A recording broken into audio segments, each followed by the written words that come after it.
Good afternoon. My name is Ala McCoy. I am Director of Startup Support at the University of Maryland's UM Ventures.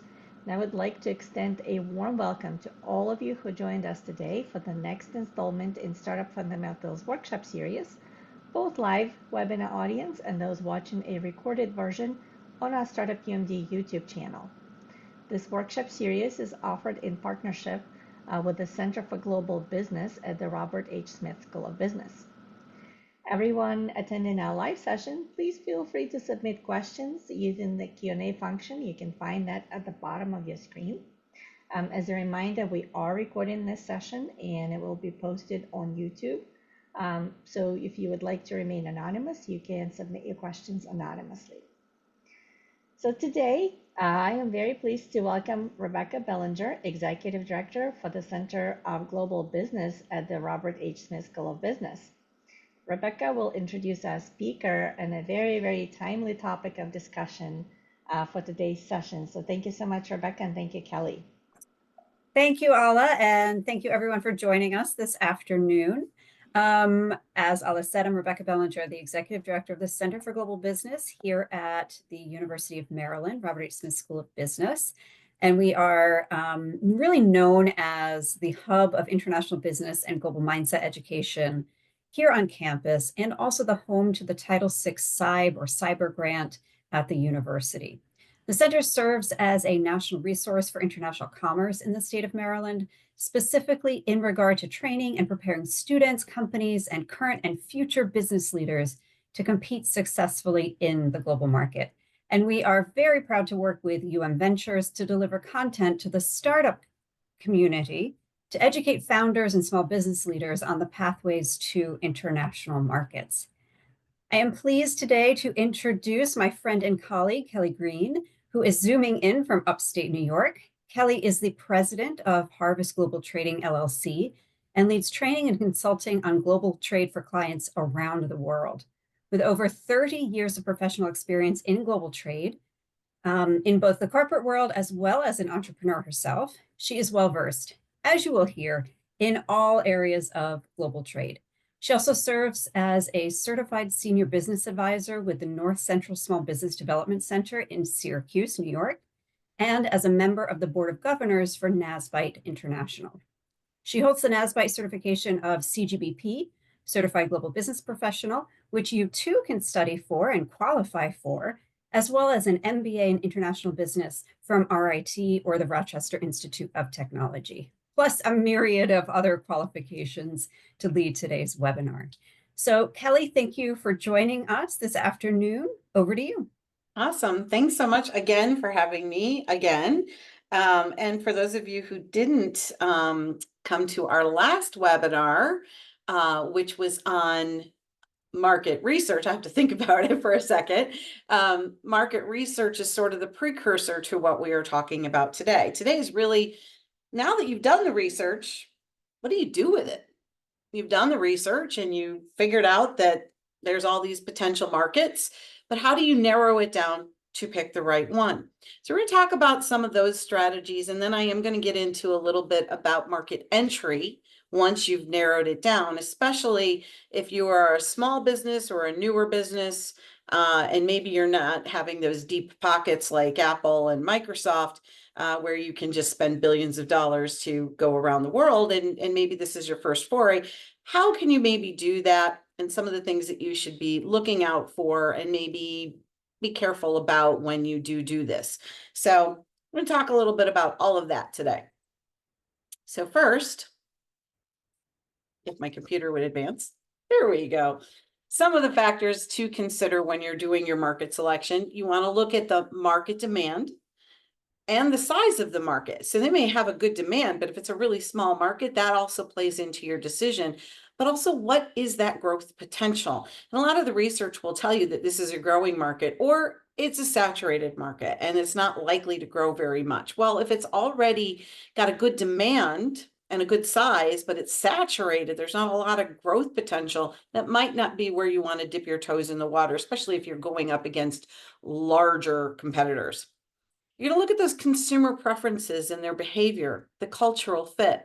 Just because it's a great product here in the United States doesn't mean that those people in other countries are necessarily going to say, woohoo, we want to try that, especially if we're talking about certain things that could be involving color, right? Some colors are more popular in certain countries and some are taboo, don't use them, right? Certain foods, just because we love certain foods in the United States, pizza, doesn't necessarily mean that it's going to be popular in all countries or in the exact same way, right? You may need to modify that product.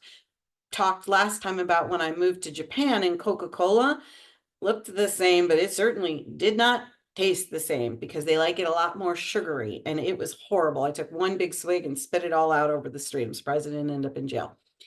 So you want to make sure that you understand their preferences and how that fits in with your product. You also want to know the competitive landscape, right? We talk about this with entrepreneurs just in this country. You do need to know who your customer is. You need to know who your competitors are. And of course, you also need that value proposition. You need to know what you're going to do better or faster or cheaper, something than your competition. So you seem to, have to know these things. You have to know who those competitors are, how many of them are. This goes hand in hand back to that growth potential and the market demand. So all of this works together. Is it a saturated market or is there an open door? Is your product even in that market? Now, in today's world, it's hard to imagine very many products that aren't in markets, but it does occur. I've also used in previous sessions that we've talked about maple syrup, which is a staple in upstate New York. But if you go to Asia, you're not going to find maple syrup. One, they don't have maple trees. And two, the cost of it is cost prohibitive. So while there might be a desire for maple syrup because they love sweet things, they might not be willing to pay the price. And if you know anything about maple syrup, it takes a lot of trees that can only be tapped once a year. Well, they don't care. They just want a cheap price. So it's not a good cultural or financial fit. Just because the product may be desirable doesn't mean that there's a market potential for it. You also need to look at those, regulatory issues. We've got a lot of regulations in the United States and every country has theirs as well. Depending on the product in the country, they could be very, very strict and it may be such a burden that you can't overcome it, even if all the other factors are there. Tariffs, dirty word. It's one we all know. If you didn't know it a few months ago, you probably have heard it more times on your news channels than you ever wanted to hear. And sadly, you're going to continue to hear it, I think, for a little bit of time. But tariffs are not new. Everybody is like, oh, this new thing. No, tariffs have been around as long as there's been any kind of trade going around. So tariffs are not new. Carte blanche putting these, large tariffs on 185 countries is a little bit new. Let's be honest. It's a little bit out of character. But tariffs are something that you've always had to contend with depending on what your product is and what your market is. So that part is not new. The changing landscape is, so we will talk a little bit about that at the end because it is a hot topic. So I do want to kind of give you some tools and some strategies to maybe weather that storm as well. And you also want to look at the ease of doing business in this country that you're looking at going at. How easy is it to get into the market and entry? The logistics. Do they have roads? I know that sounds crazy, but there are a lot of third world countries that don't. So they may have a demand for your product, but can you actually get it to where it needs to be? Is there availability of transportation? What is that shipping cost? Because that could also kill you. So these are some of the things that you need to consider. And again, it goes back to doing that research, but now you have to take these pieces out from all that research you did and start analyzing it. I'm not going to spend a lot of time on this because it is in the previous presentation on market research, but this is some of, and certainly not an exclusive list by any means, but some of the places where you can go if you haven't already done the research or haven't watched the previous video. You can do some of the demand on Google Trends, Statista, Euromonitor, which is one of my favorites, IBIS World. You can look at competition, especially online, at things like SpyFu. I use SpyFu religiously, even domestically. These are great tools, by the way. So you can look at some of these to try and see what that competition is. Some of the things for regulatory, right? You've got the International Trade Administration, Global Edge. These are great resources. And again, everybody thinks they have to go out and buy thousands of dollars worth of these. Very often your library, your university, Rebecca with her international department and her student interns, and people who can help. We at the SBDC, we exist in all 50 states, and we have international specialists and data that we can access. So you don't have to necessarily, especially if you're new or you're a smaller business, have to go spend thousands of dollars to access these databases. You can find them through other sources. And again, make sure you do your market research. And I've only listed a few of them there. Trade.gov is one of the best resources in the United States. It's got a ton of information. So absolutely use your government resources, use the educational institutions, use the SBDCs. We are all here. And as Rebecca said, NASBITE, we've got resources and connections as well. And we also do a webinar series. So there's lots of tools out there to help you. Evaluate that market fit. Now, this kind of comes back to what I just talked about with knowing your customer, right? Knowing your competition, and very important, knowing your value proposition. As an advisor at the SBDC, I do both domestic and international. And I teach a class that's an entrepreneurial startup class. And one of the first things I always ask in the class is, who's your customer? And I'll go, it's everybody. No, it is not everybody. It shouldn't be, especially if it's a food product. They're like, well, everybody has to eat. That's true. But I can assure you, I don't eat seafood. Lots of reasons for that. I just have an agreement with things in the ocean. I don't eat them. They don't eat me. It works well so far. So I don't like seafood. So I'm not going to be the right customer or target audience for a seafood restaurant. So everybody is not your customer, even if it is something like food. And again, back to specialized tastes in different countries, we eat different things. So when you're looking at this from an international perspective, use the same perspective you would use in the United States. Really get clear on who your customer is, who that target audience is, and that market research that you do will start to help you by clearing out whether there's a market potential, who's buying those products. Might be completely different market than it is in the United States. So you need to understand that and whether or not that's a good fit. Do they have a need for your product? Need always trumps want, because needs people will find the money for before they will find it for the want. I just bought new luggage that was stamped made in China. It showed up at my doorstep yesterday. Okay, do I need new luggage? I have a lot of luggage. So the answer is no. Did I want new luggage? Yes, because when I went to Hawaii, I broke the wheel off of my carry-on. Is it fixable? Sure. But I decided instead to buy new luggage. It was a great deal and it's real pretty. So of course I bought it. But that's not a need. That's more of a desire because I have something that is workable right now. So the first question is your product got a need? Because people will find money for the things they need faster than they will for the things that they want, especially if it's in an economic downturn. And, newsflash, the economy can be up one day and down the next day, right? One year can be good. We could have a good market here. It might be a bad market in another country. We often don't think about that because we always think about things very linear. Linearly, is that a word? We think about things from our perspective. If the US is doing great, we think the rest of the world's doing great, which may or may not be true. And the market you may be looking at, especially if it's a third world country, they may not be doing as well as we are here. So ask yourself, is there a need for your product where you're looking? And does it solve a problem or fulfill a desire in that market? One of the reasons I bought this new luggage, I am not going to lie, okay? It sold me right away, was on the back of the little roller, the little, over the head roller bag. It has a pop out drink carrier.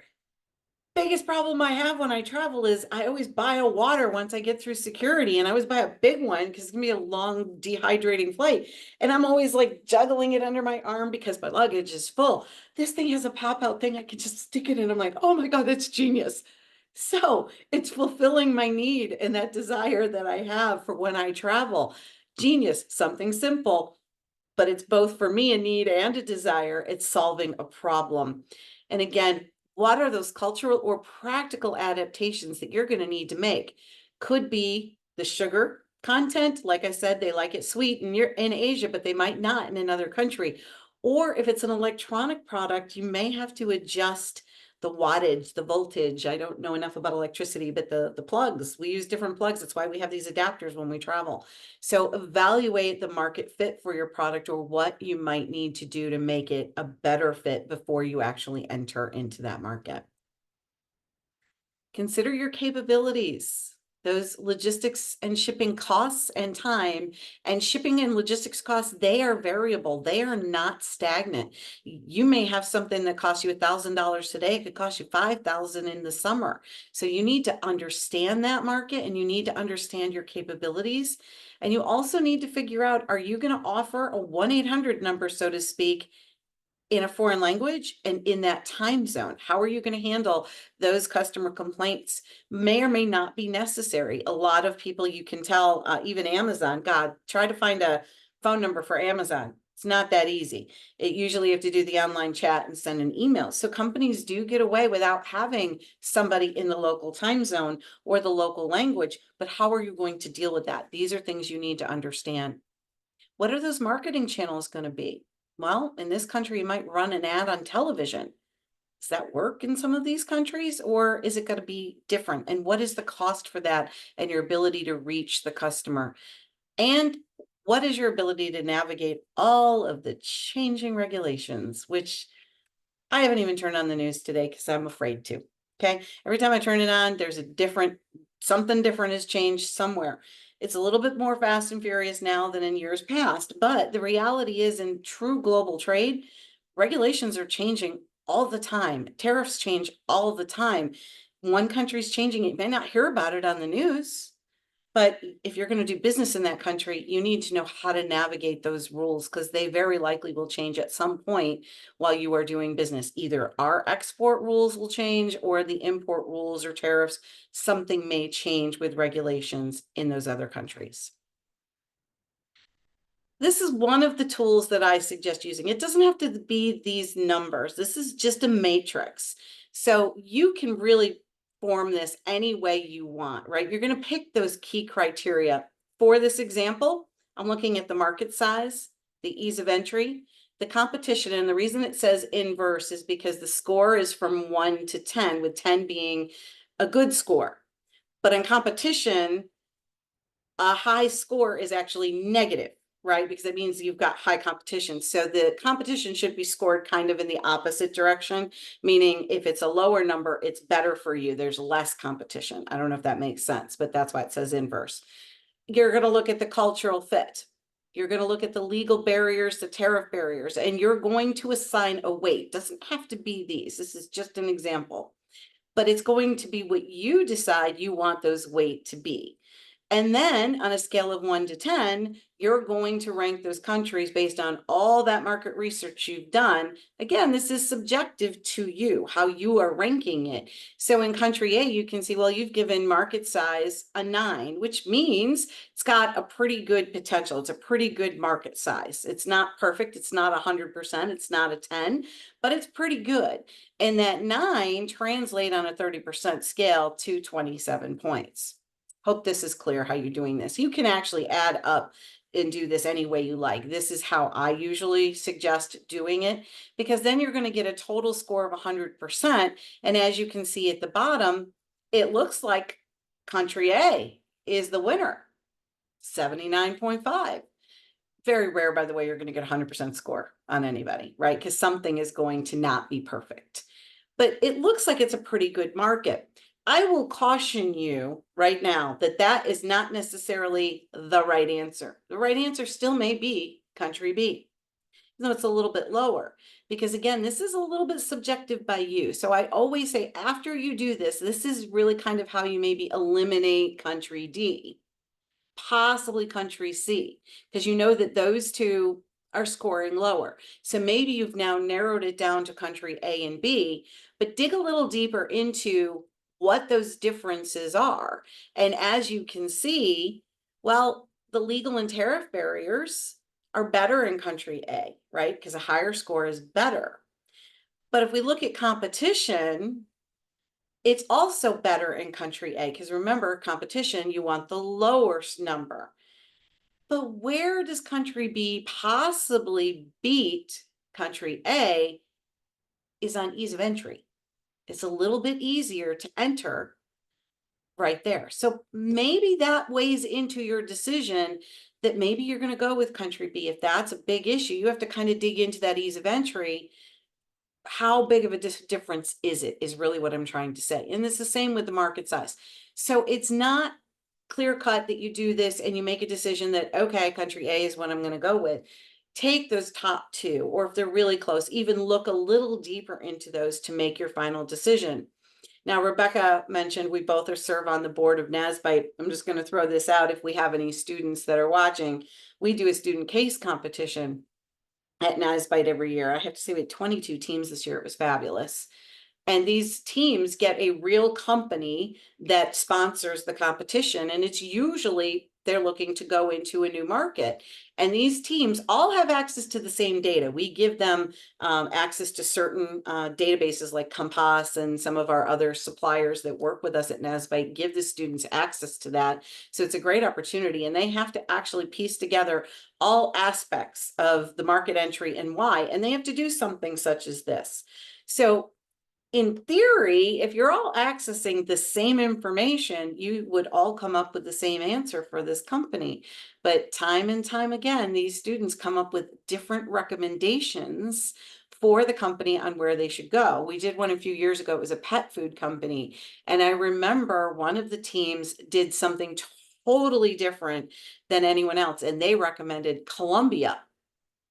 And I loved their presentation. They made such a compelling argument, even though we knew that the company said they were ideally looking at Europe. Most of the team said, oh, go to Europe. This team said, I think you should look at Colombia. And they gave some very compelling reasons why. So even though they're all looking at the same data, like I said, you have to be able to parse some of this out. This is a tool. It is not necessarily the definitive answer. Use this tool to start narrowing down maybe those better countries, but then look a little deeper into some of those criteria to make sure that it all fits. I hope that this is making sense, because, you know, again, I'm not a mathematician. I can assure you I hate math, but this is really not anything that's exact. Okay. And the weights that you assign is what you decide is important. Is the market size more important, or is the competition more important? You can assign different weights to all of these things, but this is a great way to evaluate your top criteria. So let's take an example using that same kind of matrix. I'm going to do two examples today. First one, I'm going to look at apples. We all joke about apples to oranges, and we were talking about oranges before this session. But today we're going to look at apples. We grow great apples here in upstate New York, and if there's anybody from the state of Washington who's watching this, they're going to probably dispute that and say that Washington state apples are better. Okay, they are a bigger exporter than we are, but I still like New York apples. So we like apples, right? Everybody likes apples, maybe. So what we're going to do is we're going to compare apple exports to the United Kingdom, Colombia, China, and South Africa, or you could say they're imports into these countries, right? Where are they getting their apples from? So just doing some high-level research, we find that in the UK, they are importing $384 million of apples. Oops, I have a typo in there. It's apples on my screen. Sorry about that. And they're importing, interestingly, from France, South Africa, and Italy. I don't see the United States in there at all. And I had no idea that Italy grew apples, because I buy them from New York. So I had no idea. It is a really good market. It's a high market, stable demand for apples. It's got a diverse supplier base and a competitive market, but you've got a lot of competition. The biggest potential for the UK is for premium apple varieties. Okay, but I also look at this. It's only 384 million. That's a good market, but is there a better one? Well, let's see. Colombia. Okay, Colombia is only importing $129 million worth of apples from Chile, the United States, and France. But they have a very big growing apple consumption with, look at this, 9.2% increase in 2023. That will catch my attention all day long. Right now, they're a much smaller market than the UK. 9.2% increase is enormous. So this market expansion is presenting opportunities for new entrants. It's much less saturated than the UK with lower competition. My eye says, maybe I want to look at Colombia. China. I had no idea that China was an apple producer. They are apparently a major apple producer and they're a major exporter. So that kind of rules them out right there. It's a challenging market for a foreign company or entity like New York to sell apples to China because China makes their own or grows their own. They really don't need to be importing them. So even before I do my matrix, China probably might not be a market that I'm going to look at. South Africa also imports a minimal number of apples, only about $500,000. It's actually a significant exporter themselves of apples at 805 million. Their domestic production more than meets their local demand. So we have to ask, well, what is this 569,000 that they're importing? My guess would be that it's a different apple variety than what they're growing, right? Because we know that there's all these, like Honeycrisp and some of these new apple varieties. If they're importing them, they probably aren't growing that variety yet. That's a good guess because all the research suggests that they don't need to import. But remember, there's sometimes a desire that it surpasses a need. So let's look at doing our comparative evaluation. In this, we assign slightly different numbers. So we said market size, we're going to put 25%, ease of entry, 25%, etc. Still has to equal 100%. So when we look at this, you can see that the number one score is the UK at 87%. Followed by Colombia at 78%. China, of course, is in South Africa, both have strong domestic markets. They don't need to import. Probably you wouldn't want to go with China and South Africa. Even before you put it into the matrix, you could have seen that in the information. So we're left with the two that we already knew, UK and Colombia. But if you're looking at this, you're thinking the UK. Okay. I get that. The numbers bear this out, but let's look at market size. They are already got a perfect score of 10 because they're saturated. So you have to look at what went into this number. It's a saturated market. Colombia might be scoring low, but that's only because it's a lower market size now. But remember we said they're growing at, 9.4% just in 1 year.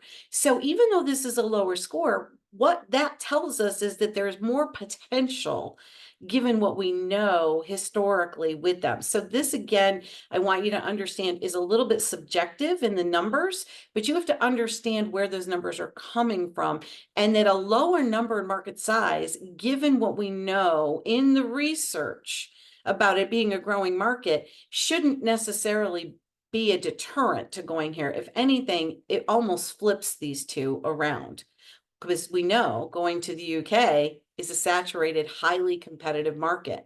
And you can see that right here under competition. Remember, I said the lower number in competition, right, versus the higher number. The higher number actually indicates, we did this reverse, sorry. But you can see that the higher number on this should be reversed. Okay, the lower number actually should indicate that there is more competition, not less. For whatever reason, we didn't invert them here. So this one is wrong. But regardless, we can already see in this that the right market is either the UK or the Colombia market. It turns out that while they're both the highest, score the highest, the UK market is so saturated with less growth potential than Colombia, which has high market potential. In this case, I would pick Colombia. This wouldn't be something I would try to jump into the UK when it's so saturated. I would go to Colombia. I'm hoping this makes sense. So now I decided to go with technology. We all love drones. They can do a lot of things. Be very aware that drones likely could be regulated now because who knew they could drop bombs up until the last couple of years, but I used to think of them in toys. So make sure that you understand the regulations. It could fall under a dual use product. Not here to talk about that today. I just want to throw that out, but let's just look at the market for drones. we're going to compare drone exports or imports into Germany, South Korea, Brazil, and Australia. Germany, they're importing $211 million in drones. They are actually one of the top global importers of drones. They have generally standard regulations, but really strict certification processes. That's the hurdle. They also have high competition from other EU manufacturers and China, but they also have a high demand. Now, South Korea, the market is actually projected to reach $6.8 billion by 2030 with an average growth rate of 16.3% a year. Enormous. So I'm looking at Germany thinking they're 211 million in drones and they're a top global importer today, but it looks like South Korea is going to potentially surpass that. It's a huge growing market with a lot of government support. They have a lot of opportunities here, but given the regulatory environment, you might need to have a local partnership. Moderate competition, so there's still an open door to get in there versus maybe in a few years when the market's been growing, there might be more competition. So you might want to be an early entrant if this is your space. There is a strong interest in Korea for technology. And again, there are some restrictions and some regulatory requirements. So we'd have to dig a little bit deeper into what those are to see if we can overcome them. But this 16.3% growth rate with a huge market potential in the next 5 years is amazing. I think I would already, my gut says I'm going to pick South Korea over Germany, but I haven't looked at the data yet, right? We haven't put it into our matrix. Now, Brazil also expected to reach 2.5 billion, not as big as South Korea, but pretty big, with an average growth rate of 14.6%. It's also an emerging market with increasing demand, but very, very difficult infrastructure and regulatory issues. Now, I don't want to diss Brazil because honestly, it is an incredibly beautiful country if you ever get an opportunity to go there for tourism. But I will tell you, if you call up a freight forwarder and say, I want to export to Brazil, they're going to cringe because the regulatory environment to try and import into Brazil is extraordinarily difficult. And this is across the board. Not saying don't do it, but I am telling you, if you have a product and you decide that Brazil is the market you're going to pursue, make sure that you understand the regulatory environment because there is a lot going on there and it is very, very difficult market to penetrate. Right now, interestingly enough, this drone market is dominated by the Chinese, 96% of the market. So while it's going to grow, there might be an opportunity to jump in there. But throwing in all the high regulations and throwing in the fact that China's got such a large piece of that pie, I don't know. I might be a little bit nervous about getting into that market. I'd want to look a little bit deeper before I jump in.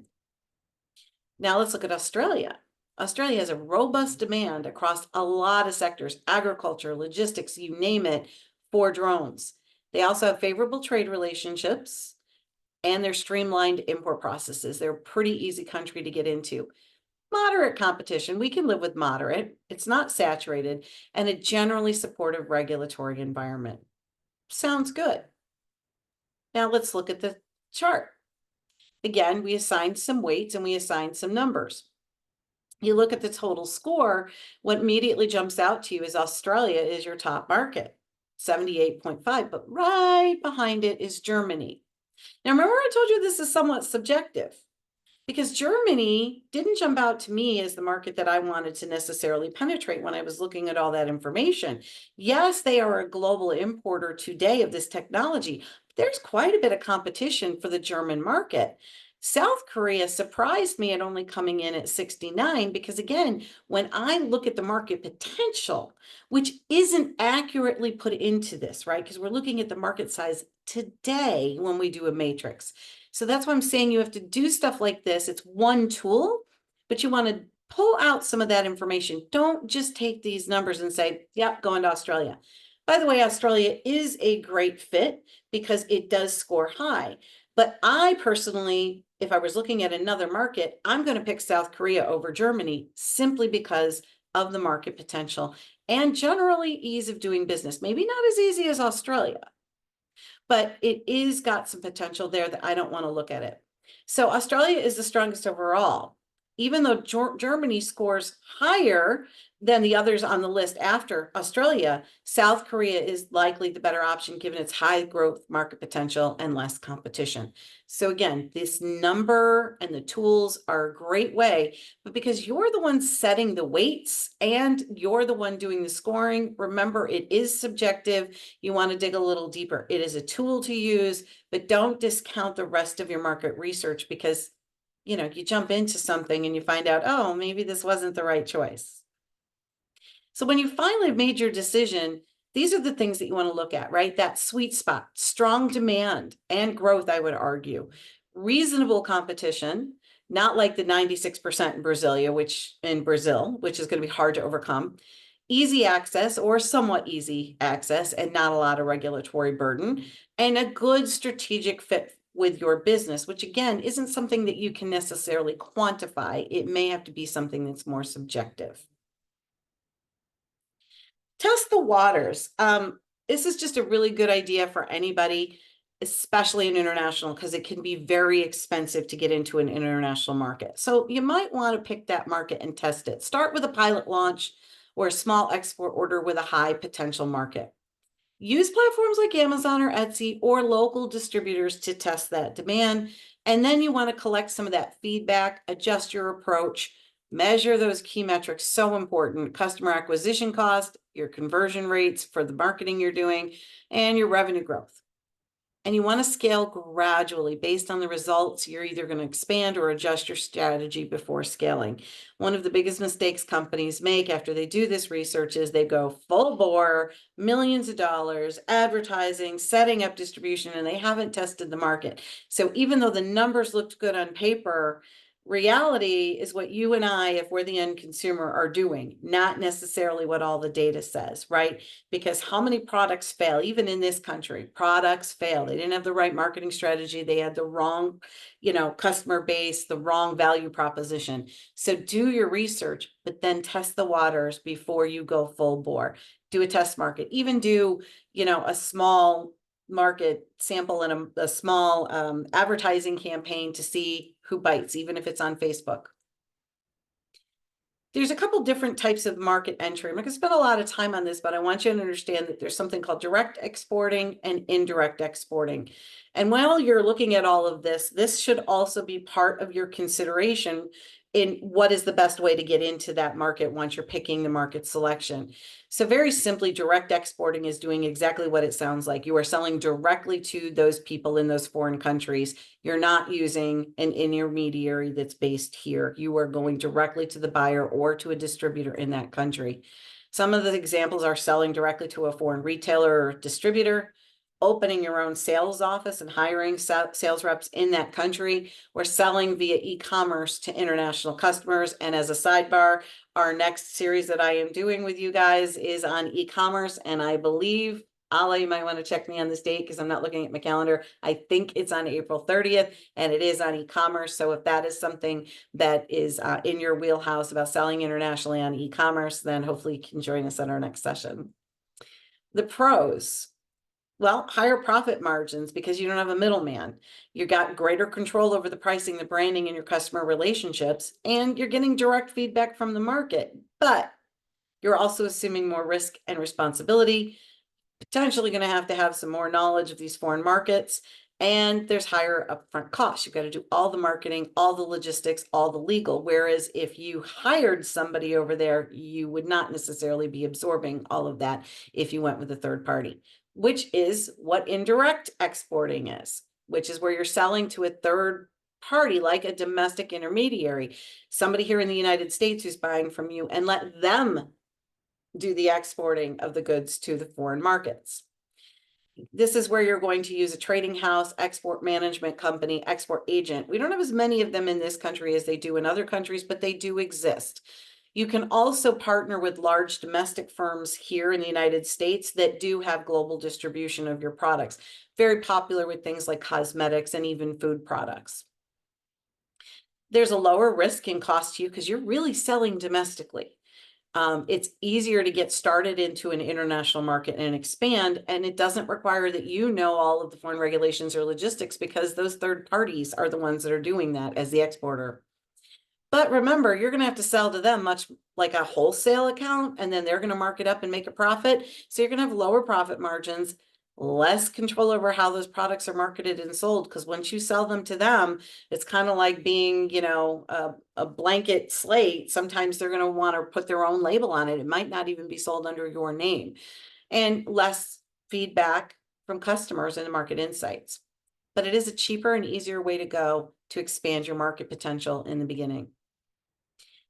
So if you're a new company or a small business and you're just getting into this and you don't have millions of dollars like the people who own all these big companies like Nike and Apple, your entry strategies might need to be a little bit different, right? So I always say if you have limited resources, money, time, people, you want to focus on those strategies that minimize the investment, using local expertise in those markets, and do things that allow for rapid testing and adaptation. Again, we already talked about the lean startup or testing the waters.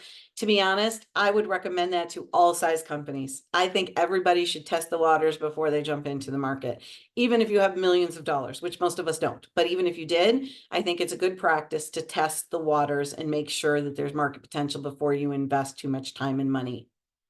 Bootstrapping international.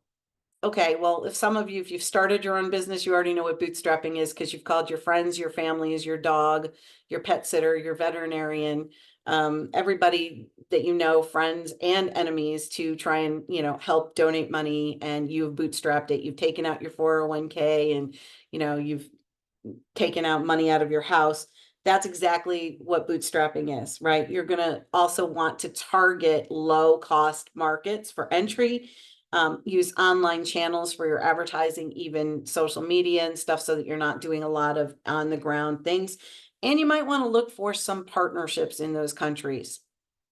Again, e-commerce, market entry via digital platforms using e-commerce is as simple as putting out your website, possibly making it, tailored to that market, and doing some advertising that way, doing advertising using social media, and doing e-commerce sales where you're then packing and shipping onesie twosies from here to there is a great way to do it for a small amount of money, especially if you have a product that fits in that. Strategic partnerships I like and I don't like. And I'll get into a little bit about that. One would be getting somebody over there to be an alliance partner. You can also do a joint venture, which basically is you doing maybe foreign direct investment, sort of, but you're investing with somebody over there to be partners. And as somebody who counsels entrepreneurs on a daily basis, I can tell you that partnerships are difficult. Now imagine doing a partnership in a foreign country. What laws are you guys going to put your partnership under? Are they here or are they in the foreign country? Remember, you're going into a joint venture in a foreign country. It's likely going to be the laws of that country. So I am less a fan of joint venture unless it's the only way for you to get in, and more along the line of developing strategic partnerships. Be very careful when you're doing things about getting involved in giving away information about your product. This is where we talk about intellectual property protection. And not to plug another webinar that we're doing, but we will be doing that one in May. I think it's the 14th. Alla will check me on that. And that is the last one that we're doing in this series. So the next one is e-commerce, and the one after that is on protecting your intellectual property. But when you are going into these agreements with people, sometimes you have to share information. You want to make sure that you have adequately protected yourself. Using a distributor, aka piggybacking, is kind of what we talked about using a distributor in this country, but often you can find a distributor who's in country. So that is more of still direct selling. It's not indirect because you are selling directly to the distributor in a foreign country, and then they're distributing your product. So we kind of call this piggybacking. That is a great idea. But what I do not like about distributor relationships is when the distributor wants an exclusive contract. It sounds great. You're like, oh, I'm getting into a market. This distributor wants to give me this big contract. Be very careful. Sometimes distributors will do that to prevent you from coming into the market. They may be protecting a domestic client, but you don't know that. Or that's also going to limit how much you can grow, because you now might get called from somebody else down the road who loves your product, and you have an exclusive agreement in place. you can't do that. And it's kind of like we have in this country, which is, subject to whether or not it's legal, right, is the non-compete. If you are a salesperson and you have a non-compete clause with your employer and you leave that employer and now you go and you find another job with a competitor, sometimes you can't do that for a period of time. Well, that's kind of the same thing with getting an exclusivity agreement with a distributor in a foreign country. Not only are you locked into it, but there's often a clause in there that you can't, if you fire them, you cannot go to another distributor for a period of time, which can hogtie you in that market. So I'm sometimes people will do them because they've made a concerted effort and they think that this is the best strategy for them. But I always caution people before you jump on the bandwagon of an exclusive agreement to really think through the long term on this, because it could bite you in the behind. Franchising is exactly what it sounds. If you have a product or a company you could franchise. And again, direct representation. You hire somebody in a foreign country to represent you. But again, that costs money, but now you don't have to be on the ground. You've hired somebody who's already in the country, who speaks the language, who can actually go out there, knock on doors, and potentially you pay them commission, a small salary. Many countries, and I have another typo, I said in county.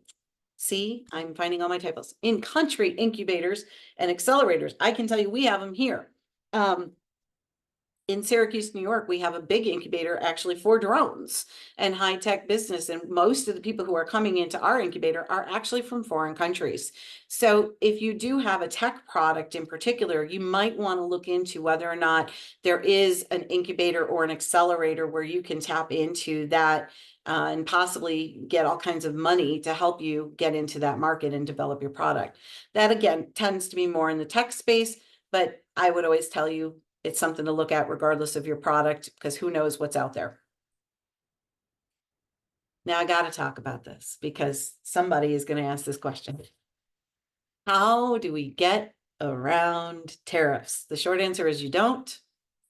The long answer is there are some legal ways to do it.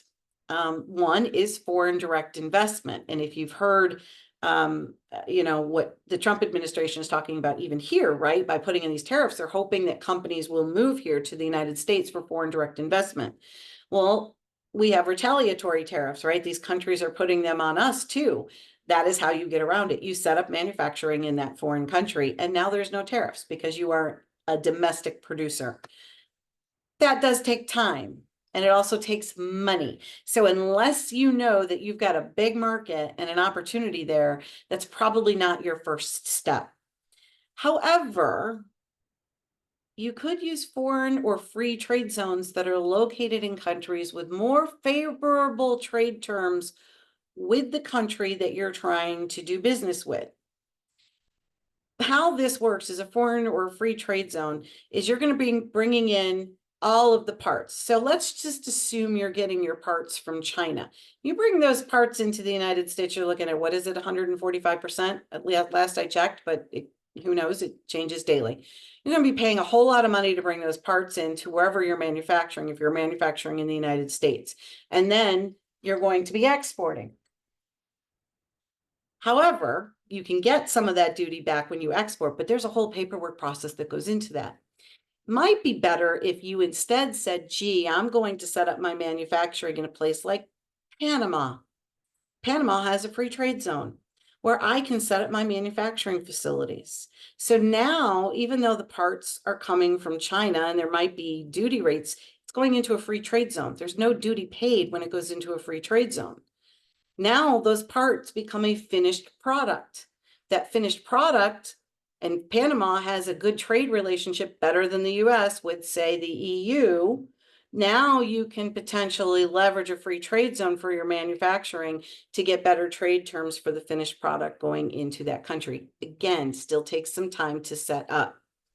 You can also set up contract manufacturing in low tariff zones.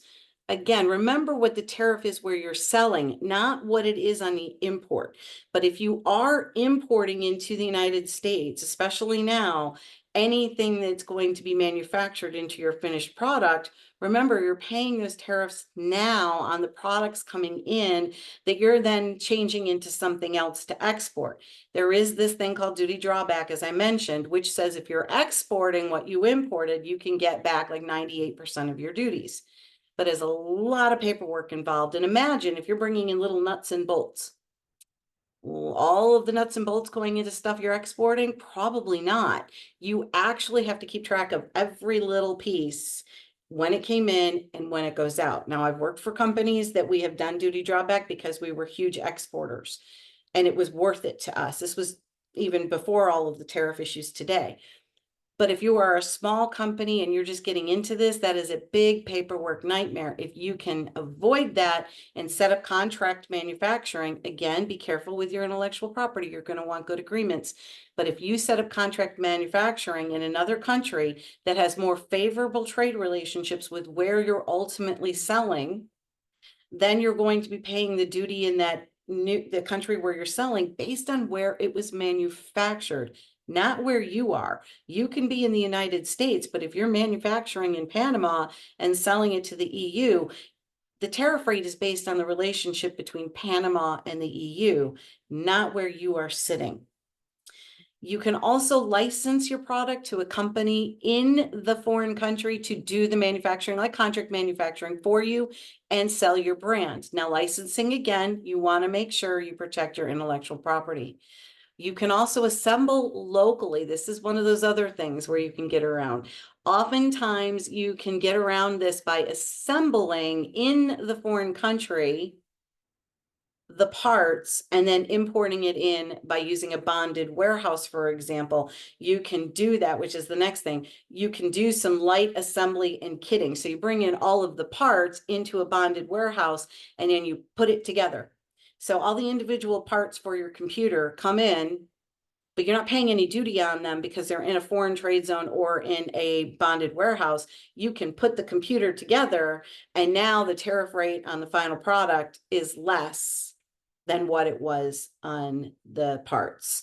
And again, the other thing that I've been recommending importers right now here in the United States, not so much for perishable goods like flowers and fruit and things that go bad quickly. You can't use this strategy. But I talked about this last week at our NASBITE conference when I was doing a global sourcing presentation. And I actually have a client here in Syracuse right now who called me panicked the other day because almost all of her product comes from various countries. And I said, when you bring it in, are you bringing it in a 40-foot container? Yes. Do you need it all right away? No, it goes into my warehouse. Great. We're going to set you up in a bonded warehouse and you're going to import it as you need it. Now, there might be a cost to that, but you pay the duty at the time you actually bring it in for consumption. So right now, when you've got all these high tariffs that change every day, you're kind of almost rolling the dice and gambling here that at some point those rates for most of these countries, maybe not China because it seems to be going up, but she brings in a lot from Europe. Put that into a bonded warehouse. Likely the rates are going to come down at some point. She may have to pay the higher rate a little bit now, but what'll ultimately happen if the rate comes down, by the time she brings in the rest, she's going to be paying the lower duty rate. It also helps with cash flow. You're not paying those duties until you need the product. So this works on the reverse, even though I'm talking about that import right now. It also works if you are exporting to a foreign country from here that might be in a bit of a trade war with us. And right now it's a high tariff rate because they're doing retaliatory. If you are selling over there, it likely should be the strategy of your buyer because they're probably the ones who will use this. But if you understand this concept, you can help your buyer want to buy from you without fear that necessarily they're going to get killed on tariffs. You can help figure out strategies with them, and that makes you more attractive as a seller. So some of the pitfalls to avoid, again, I already said it, exclusive distribution or other contracts that might prevent you from growing your business in that country or region. Becoming an accidental exporter, that's where somebody calls you up and says, I want to buy your product, and you pack it up and ship it, and you don't have any idea what you're dealing with the regulations. So try to make sure you've done your research before you just jump into the export game, especially in our current landscape. You want to also protect yourself against currency fluctuations. Make sure if you put your contract into a foreign currency, you have contingencies put in there to protect you when there are big fluctuations, because otherwise you're going to lose your shirt. You also don't want to necessarily give your pricing that is fixed, because some things within your price, like freight costs and tariffs, may change. So you want to basically quote on a per transaction basis, or if you are going to quote them a fixed price, make sure that it's a fixed price on the good and not inclusive of the tariffs or freight costs. And do not, under any circumstances, try to claim that this is not a US product by transshipping it, say, through Canada or wherever you might have it get off the boat and transship, okay? Because this is what I will tell you. If you change airplanes in Paris, France to go to another country, you did not become French. You are still an American citizen. It's the same when you're shipping your product. The origin of the country is not where it is shipping out of. It is not necessarily where it is changing planes, so to speak. The origin is where it was substantially transformed and made. So the only way that you can claim that this product is not of US origin is if it is truly made or transformed from the parts into a different product in another country. If you try to say it's not from the US and it ships from the US, I can guarantee you, you will get caught, especially with technology. That is illegal in all countries. And we know a lot of people are trying to do it right now to avoid the tariffs. But when you get caught, the penalties not just could be millions and millions of dollars to a very small company, but most countries have provisions where they can actually ban you from importing and exporting for a period of a number of years. In the United States, it's 5 years. So you want to be very careful not to do this just for a quick sale, because it could bite you in the behind for your long-term strategies. So with that, I know I went a tad bit over, but I wanted to make sure I addressed the tariffs because that's on everybody's mind. And give you some strategies and my contact information. If anybody has any questions, feel free to either reach out to Alla and Rebecca. They know how to reach me, or you can certainly reach out to me directly. Find me on LinkedIn. Always happy to offer any advice that I can. And I'm happy to take any questions if we have any. What did I tell you, folks? An expert here on all things going global. Kellie, thank But you. I have typos. I can't believe I have typos in my slide. You're a perfect typist. You know, I didn't say that. I also appreciate so much that you addressed tariffs, given that very likely whatever you said now is probably outdated because things are changing so rapidly. But just giving us a broad sense of how do you manage tariffs is really important in today's reality. I did have one question I wanted to put to you because I do think, especially considering the startup community, I wanted to get your take on or experience with soft landing programs or soft landing exchanges, and whether or not you personally in New York or whether you've worked with clients elsewhere that have taken advantage of these kinds of like bilateral exchanges for small businesses. Actually, I have not had really experience with that.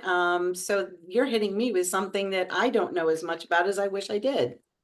Okay, A-okay. I will mention here that in the state of Maryland, we do have a state initiative around soft landings. So the Maryland Department of Commerce, for those companies that are located here in Maryland, have the opportunity to soft land, or I guess it's land softly, in another country that is a partner, a documented, MOU'd partner with the state of Maryland. So there are a series of, I don't know, a handful, let's say, of countries that Maryland has partnerships with. Singapore, Netherlands, for example. I think there's one in the works in Ireland, and so on. So that there are facilities in these places where Maryland small businesses can go and, as Kellie was talking about, test out the waters. Yeah. Well, kind of And like the the incubator. reverse works too. The reverse works too, is that companies that are abroad can also come and test the waters here in Maryland. And that's what makes it a bilateral, exchange. Sorry, Kellie, to cut you off. Oh, no, but I think it's kind of what we were talking about with accelerators, and you're calling Mhm. it soft landing. I hadn't heard that term, but we do, like here in Syracuse. That's why I said we have all of these companies coming, a lot of them from Germany, for drone exploration. I see drones flying overhead all the time now. It's like, are we under attack? Because we're like, wait, oh no, that's just the incubator. But yeah, I think that's a great strategy, like you're talking about, to test out those waters, anything that you can get involved in. It's just also too, like, we didn't really talk about the US Department of Commerce and some of the tools that they have with like the Gold Key service and helping you find those buyers. Because that's another great service. I mean, the resources they're there. I mean, not my number one strategy for people is call the embassy, the US Embassy in your foreign country, and talk to the person in the commercial service office, tell them what you want to do and get their feedback. I was repping food products, and I was repping a pasta sauce. I think I told you this story. And I had called the Chinese in Beijing. I was talking to the foreign ag service there, and the commercial service. And I was not even talking about that product. I was talking about something else. And he said, well, can you send me your list of products? And he called me back and he's like, you have pasta sauce? I was like, yeah, like I did not think that would be a market in China. He's like, oh my God, they're popping up on every street corner. But unlike in the United States where Italians are cooking it, or Chinese people are cooking Chinese, these are Chinese people trying to cook Italian food, and they're not doing a very good job at it. He said, if you can sell that sauce here. So they often on the ground, people in the US Embassy, that's it's an email or a phone call, and they don't charge you to just give you their thoughts on your product. So, but I think anything like that with an incubator, I have to do some more research on soft landing programs. Hadn't heard of those, but It might be a yeah, term in Maryland. I'm not sure. it could be, but it sounds great to me. But I wish we had more of those, because Agreed. it's a great way for both countries, right? Because especially the country that you might be importing into, they're going to benefit from that as well. Exactly. Yeah, and I posted a link. So University of Maryland is hosting a soft landing program for quantum startups. So if any quantum startup wants to come to the Oh. United States, they're welcome to join Quantum Startup Foundry. Sounds awesome. Yep. Yeah, thank you so much, Kelly. I had questions about tariffs as well, but you answered them. And I think part of that is also going to be answered in your workshop on e-commerce, which is, I already posted the link to that on April 30th. I hope everyone will be able to join us. And then yet another really interesting session in May on IP protection. Again, who knows what's going to happen until then. Well, the one thing I can tell you about global trade is always changing, as Rebecca knows. So, I mean, yeah, changes seem to be a little bit faster right now. But a lot of these things about tariff mitigation, they're not new strategies. It's just things that small businesses often, and newer businesses don't know. And so they sometimes end up spending too much money when there is a way that they could figure out setting up a foreign trade zone or using a bonded warehouse strategy. So, knowledge is power, and in international, that's how you're more competitive. The more you know, the better you can be in the competition. Yep, Well said, absolutely. Kelly. Well said. Yeah. Awesome. And then anybody watching this on YouTube, please, if you have any questions, send them to me or Kelly, or you can send them to me. I'll forward them to Kelly. And well, I would like to thank Kelly so much. This has been such a fantastic workshop series, and look forward to the upcoming workshops. And thank you so much, Rebecca, and Center for Global Business, for bringing this opportunity to us. Absolutely. Thank you, Thanks, ladies. Kelly. Thank you. Talk Thank you. soon. Bye-bye. Bye.